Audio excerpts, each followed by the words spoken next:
Today, we want to solve problem GSS1, an interesting problem from SPOJ. In this problem, we are going to use a special mode in our sparse table.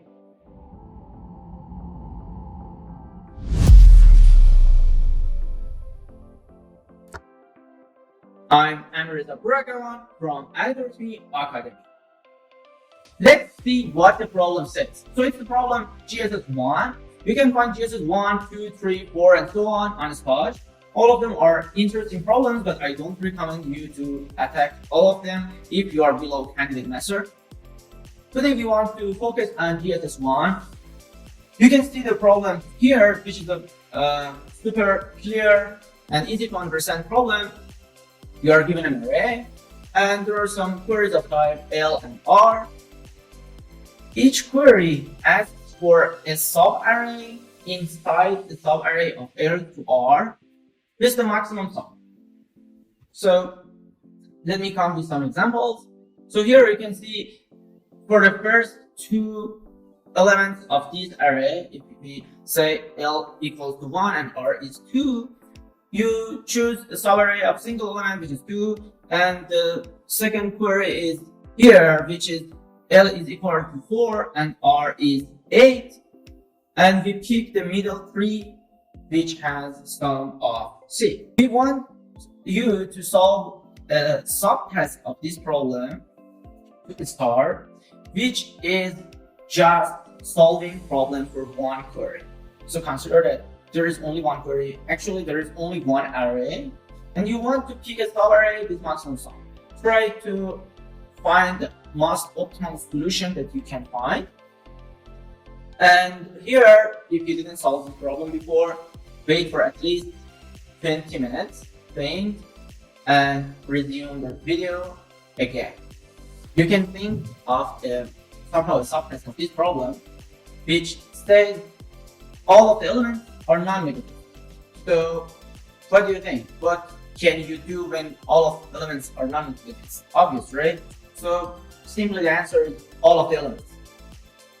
So, I'm gonna give you a hint, which is using somehow a divide and conquer. It's not divide and conquer problem, but try to think that if we divide the array, divide the query range to two ranges, what kind of information you need from the left side and right side to find the answer? Like, if we know the answer from the left part and right part, is that sufficient?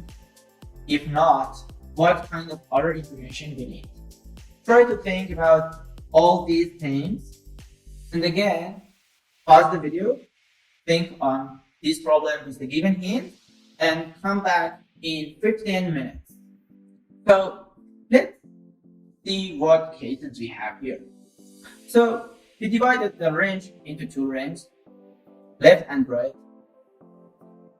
One basic option is the answer fully lies in the left part.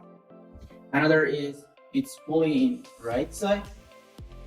A tricky case which needs consideration, and there is nothing else to consider, is the answer is somehow consists of some part of left part and some part of right part.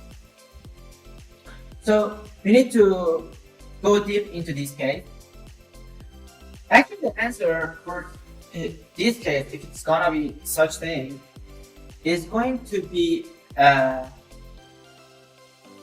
join of some suffix of left part, like you can see as pinned in the slide, and some prefix of the right side.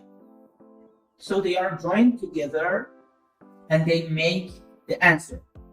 So you can see it in better words here.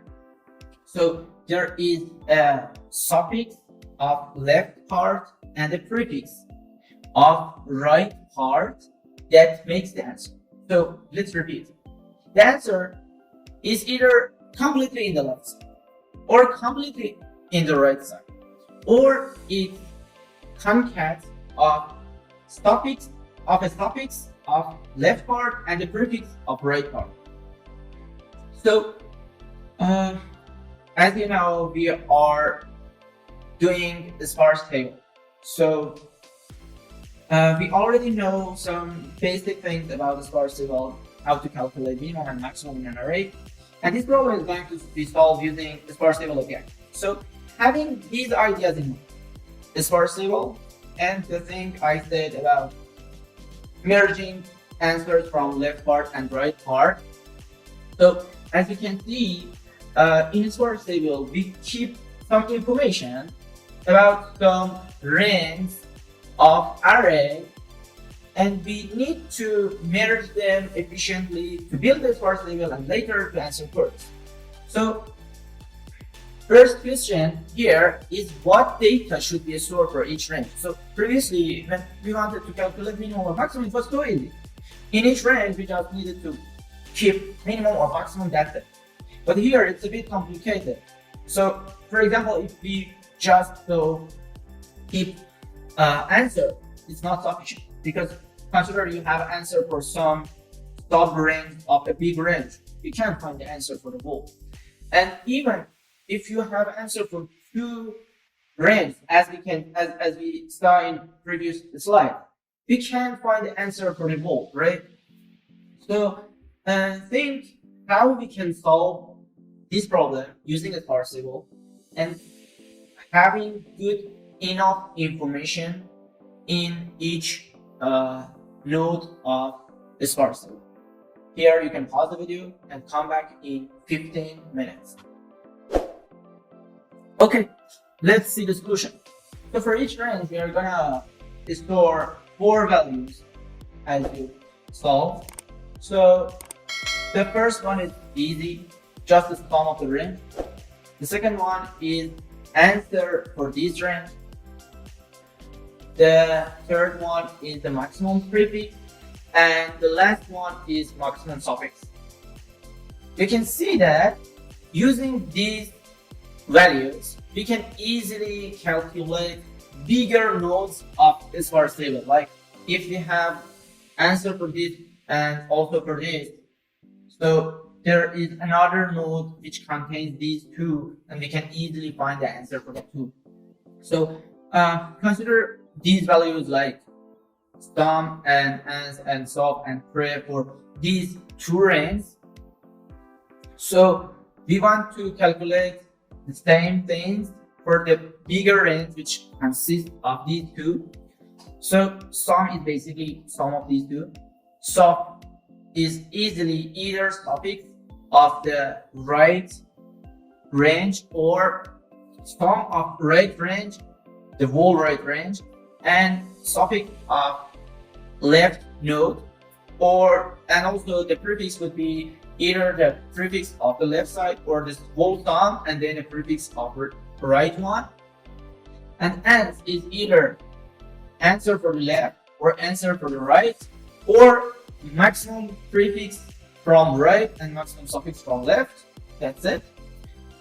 So now consider we want to answer some queries. So for a query, we are gonna have a lot of range of power of 2 in the big query range. So we divide the query range into some sub-range that we already know the answer. And as you can see, as we can mirror two nodes, two information from two range, they don't need to be equal at size, okay? So we can mirror something like small like this and a big one like this, and they form a bigger one. So if you start from left to right or right to left, it doesn't matter. We start from, for example, left to right, and we mirror these two and make a bigger one, and then mirror this one with the whole, and then again to form the big query range. And we can calculate the answer like that. So consider this case. So it's just some variables for these subrange. So we merge the first two, and then we merge all of these things, and that's it. So now we know the theory behind, and we will proceed to implement this idea and get the accepted. Let's start coding. First of all, I'm going to define an struct. Here I'm gonna keep the answer, sum, prefix, and suffix.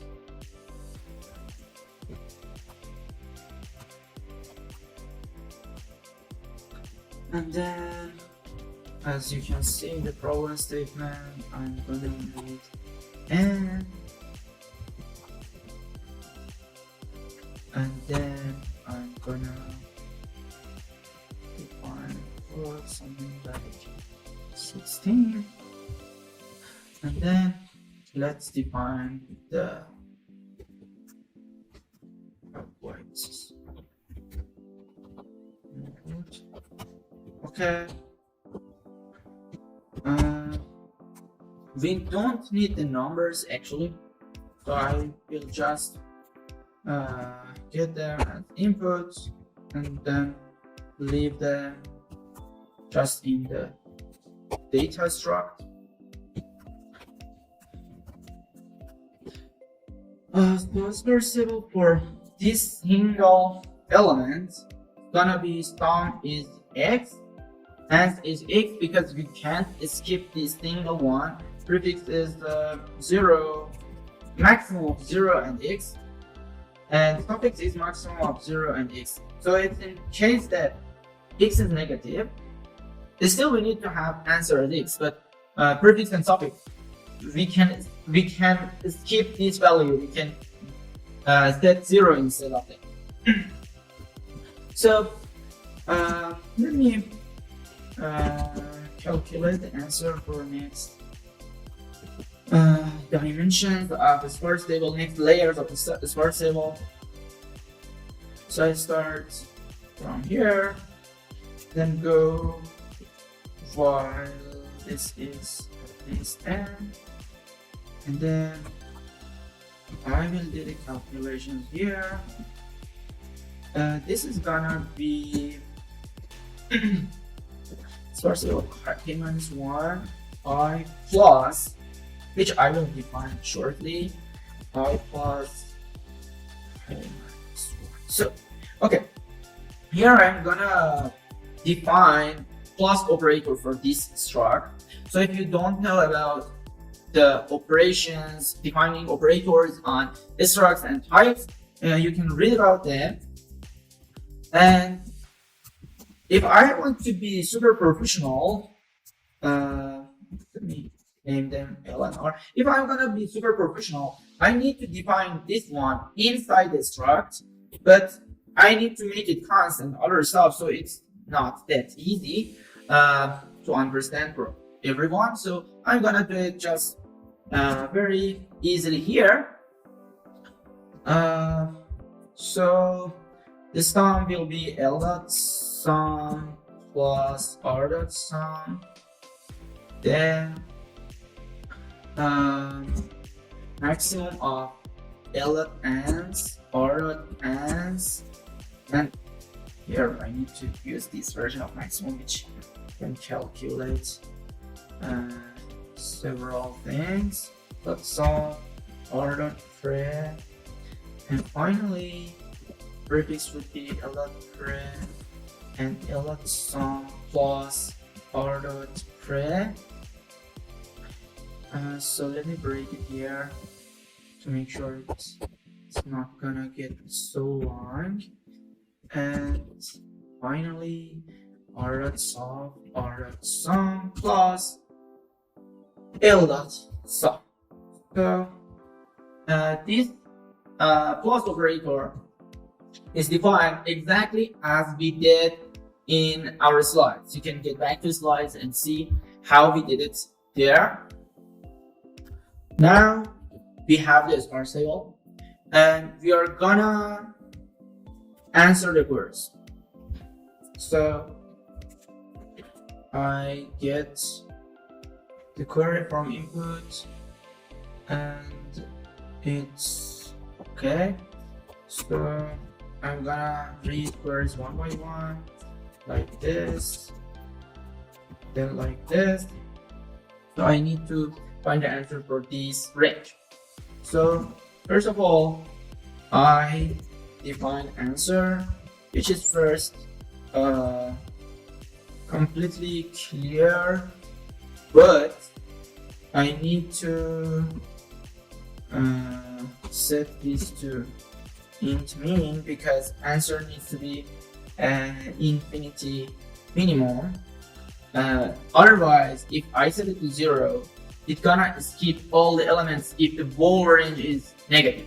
So that's a corner case in this problem. If all elements are negative, you shouldn't print 0. You should print the maximum number between these negative numbers, okay? So I'm gonna start like this. So there are many ways here to split the range into powers of 2, but I'm gonna do it like this. It's simple, like if L plus 2 to the power of I is still less than or equal to R, I mean, this big jump doesn't go over R. It's still before or exactly on R. It's a valid jump to do. So hence it's going to be ans plus the sparse table of I, and the range is going to be starting from L, and then finally I need to change L and I need to add to the power of I to L. So it's something like this. We start from big powers of 2 and try to add them to L. Then for sure it goes over R, so we don't do that. And we go one by one on powers of 2, and they get less and less. They get half and half. So finally we find a power of 2 that is less than length of this range or equal, and we jump like that. And again we jump, and again we jump until for sure we reach R. Because see the binary representation of R minus L, it has some ones, okay? We will jump exactly on the powers of 2 that are in the binary representation of R minus 1. And finally, that's easy. We are gonna print just the answer, and that's it. So let me run this code to check if it's gonna work. Okay, it worked on the very easy sample test case, but let me try another. Still it's working, so let me try another example, and it's working again. So let's see if it's gonna overflow. No, it's not gonna overflow. So let me stop it and see what happens, and we may debug, no worries. Here like this, and we go for submit to see what happens.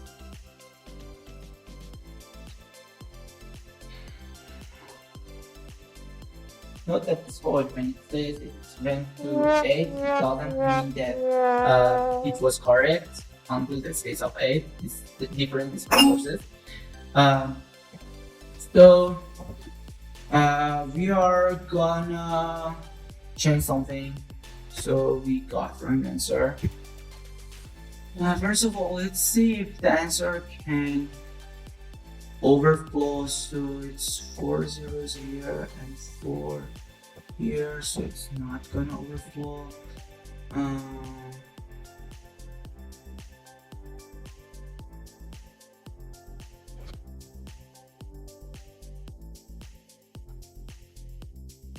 Let me give it a simple query that is only, here it's gone. Okay, so as you can see, I asked for the single negative element and it says 0, so it's completely wrong. So let's see what happened here. That printed this answer So let me. I have two different ideas. Let's try and see which one can solve it. Let's first try this one. Okay, it's printing correct number, but here it's again printing incorrect number. So let me also change this one. Maybe it will change something. Oh, it's reading it.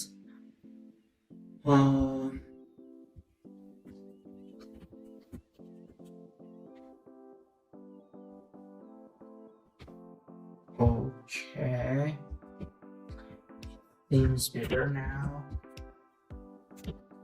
Let me do some other queries. Okay, it seems like fixed. So exactly, I got failed on the corner case. I told you that all elements are negative. Let's see what happens now. Okay, we got accepted. Thank you for watching us. Don't forget to subscribe and like the video. Bye bye.